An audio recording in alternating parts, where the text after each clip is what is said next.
மெல்லிய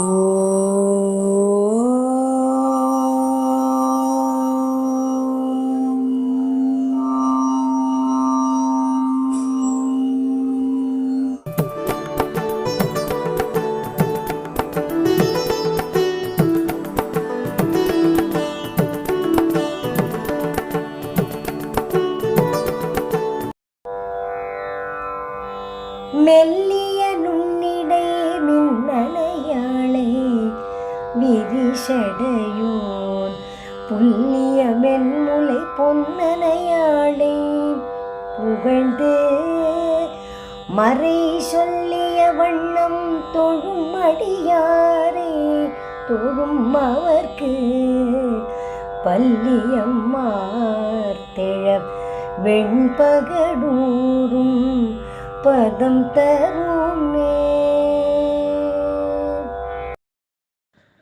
அனைத்து ஆன்மீக நண்பர்களுக்கும் சுஜாவின் அன்பு கலந்த வணக்கம். முந்தைய 90வது பாடலில் அன்னை அபிராமி தன் மனதாகிய தாமரையில் வீற்றிருந்து அருள் பாலிக்கிறாள் என்ற பட்டர் இந்த 91வது பாடலில் அன்னையை வேதநெறிப்படி தொழுவோரின் அடியவர்க்கு அருள் புரிந்து இந்திர பதவியை அளிப்பாள் என்று கூறுகிறார். பாருங்கள்.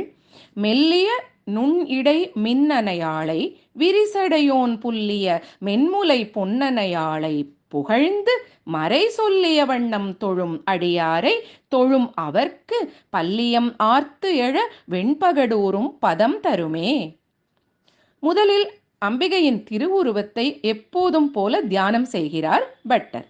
மென்மையான மின்னல் போன்று இருக்கும் இடையை உடையவள், விரிந்த சடைமுடியை கொண்ட சிவபெருமானால் தழுவப்பட்ட மெல்லிய ஸ்தனங்களை உடையவள், பொன் போன்று தூய்மையானவள் என்று மெல்லிய நுண்ணிடை மின்னணையாளை விரிசடையோன் புல்லிய மென்முலை பொன்னணையாளை வர்ணித்து தியானம் செய்கிறார் பட்டர். எங்கெல்லாம் வேதம் ஒலிக்கிறதோ அங்கெல்லாம் சிவபெருமானும் அம்பிகையும் துதிக்கப்படுகிறார்கள்.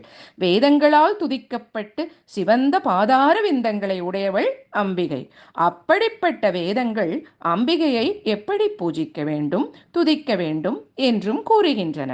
வேதங்களில் கூறப்பட்டுள்ளபடி அன்னையை பூஜிக்கின்றவர்கள் அவளது அடியார்கள், அவளின் பக்தர்கள். அந்த அடியவர்களை தொழும் திருத்தொண்டர்கள் அடியார்க்கு அடியார்கள். அவர்களுக்கும் அம்பாள் அருள் புரிவாளாம். அன்னை தன்னை மட்டும் தொழுபவர்களுக்கு மட்டுமல்லாமல் தன்னை தொழும் அடியவர்களின் அடியவர்களுக்கும் எல்லா விதத்திலும் அருள் புரிவாள் என்கிறார் பட்டர்.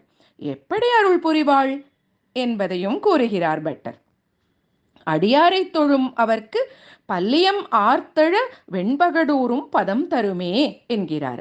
அடியார்களின் பக்தர்களுக்கும் பல வகையான வாத்தியங்கள் ஒலிக்க வெள்ளை யானையாகிய ஐராவதம் என்ற யானையின் மேல் ஏறிச் செல்லும் இந்திர பதவியை தருவாள் என்கிறார். பல்லியம் என்றால் வீணை, புல்லாங்குழல், மத்தளம், நாதஸ்வரம் போன்ற பல வகையான இசைக்கருவிகள் என்று அர்த்தம். வெண்பகடு என்றால் வெள்ளை யானையான ஐராவதம். அம்பிகையை வேத முறைப்படி உபாசனை செய்யும் பக்தர்கள் எத்தனையோ பேர் இருக்கிறார்கள். தேவி பாகவதம் பாராயணம் செய்வதற்கு முன் அம்பிகையையும் அம்பிகையின் பக்தர்களை பற்றி எழுதிய வேதவியாசரை வணங்க வேண்டும் என்பார்கள். அப்படிப்பட்ட தேவி உபாசகர் அவர். நாம் அன்னையின் நாமங்களை அர்ச்சித்து துதிப்பதற்கு முன்னால் அவளின் நாமங்களை நமக்கு தந்த குருமார்களை வணங்கி வேண்டிக் கொண்டுதான் அன்னையை ஆராதனை செய்ய வேண்டும். ஆதிசங்கரர் வழியில் வந்த குருமார்கள் பலரையும், ஏன் இன்றும் மகா பெரியவாளையும் ஸ்ருங்கேரி மகா சன்னிதானம் போன்றவர்களையும் நாம் வணங்குகிறோம், பாத பூஜை செய்கிறோம் இல்லையா? இதைத்தான் பட்டர் சொல்கிறார். அம்பிகையை தொழும் அடியார்களை தொழுதாலே போதும், நமக்கு இந்திர பதவி கிடைக்கும் என்கிறார். இவர்களெல்லாம் சாதாரணமானவர்களா? வேத நெறிப்படி அம்பிகையை பூஜை செய்தவர்கள் இல்லையா? இந்த நேரத்தில் சுந்தரமூர்த்தி நாயனாரின் திருத்தொண்டத் தொகை ஞாபகம் வருகிறது. ஒருமுறை சுந்தரமூர்த்தி நாயனார் திருவாரூரில் தியாகேசன் திருக்கோவிலுக்கு தரிசனம் செய்ய சென்றார். அப்படி சென்றபோது அங்கு ஒரு மண்டபத்தில் சிவனடியார்கள் பலர் கூடியிருந்து சத்சங்கம் நடத்தி கொண்டிருந்ததை கண்டார். இந்த அடியவர்களுக்கெல்லாம் அடியவர்களாகும் நாள் என்று வரப்போகிறதோ என்று எண்ணிக்கொண்டே தியாகேசன் சன்னதியை அடைந்தார் அவர். சுந்தரரின் எண்ணத்தை புரிந்து கொண்ட ஈசன் அவரிடம், முறைப்படி அடியார்களை பணிந்து பாடுக என்று அருளினார். அப்போது சுந்தரர், எனக்கு தங்களுடைய அடியார்களின் வரலாறும் பெருமையும் பற்றி எதுவுமே தெரியாதே, நான் எவ்வாறு அவர்களை பாடித் துதிப்பேன்? நீங்களே எனக்கு அந்த தகுதியை தந்துவிடுங்களேன் என்று வேண்டினார். சிவபெருமான் வேதம் விரித்த தம் வாயால் தில்லைவாழ் அந்தணர் தம் அடியார்க்கும் அடியேன் என்று அடியெடுத்துக் கொடுத்து பாடும்படி பணித்தருளி மறைந்தார். பிறகு சுந்தரர் அங்கிருந்த மண்டபத்திற்கு சென்று அந்த அடியவர்களை வணங்கி சிவனுக்கு தொண்டு செய்த சிவனடியார்களின் பெருமையை விளக்கி திருத்தொண்டகத் தொகை என்னும் திருப்பதிகத்தை அருளிச் செய்தார்.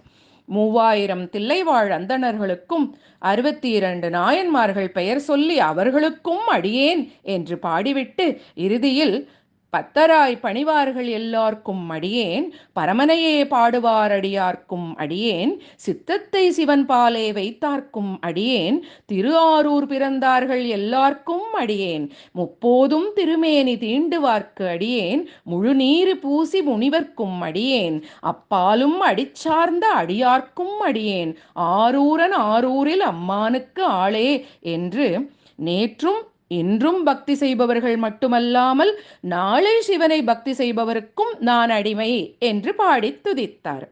பட்டர் ஒருபடி மேலேயே போய்விட்டார். யாரெல்லாம் அம்பிகையை வேதம் சொல்லியபடி துதிக்கிறார்களோ அவர்கள் எல்லோரையும் தொழும் அடியவர்களை துதித்தால் கூட போதும், இந்திர பதவியே கிடைத்துவிடும் என்று அடியார்க்கும் அடியவரை துதிக்கச் சொல்லி நம்மிடம் கூறுகிறார். சிவனடியாரான திருநாவுக்கரசரை தொழுது அவருக்கு தொண்டு செய்து அவர் பெயரில் இல்லம் கட்டி பெற்ற பிள்ளைக்கும் அவர் பெயர் சூட்டி தொண்டு செய்த அப்போதி அடிகளார் போல நாமும் அம்பிகையை தொழும் அடியவர்களுக்கு அடியவர்களாகி அம்பிகையின் அருள் பெறுவோம். பட்டரின் இந்த 91வது அந்தாதியை பாடலை பாராயணம் செய்து துதித்தால் அரசாங்க வேலை கிடைத்து அரசாங்க செயல்களில் எல்லாம் வெற்றி பெறும் வாய்ப்பு கிடைக்கும். துதித்து பலன் பெறுவோம். மீண்டும் அடுத்த செவ்வாய் 92வது பாடலுடன் உங்களை சந்திக்கிறேன். அருள்வாமி அபிராமி உமையே.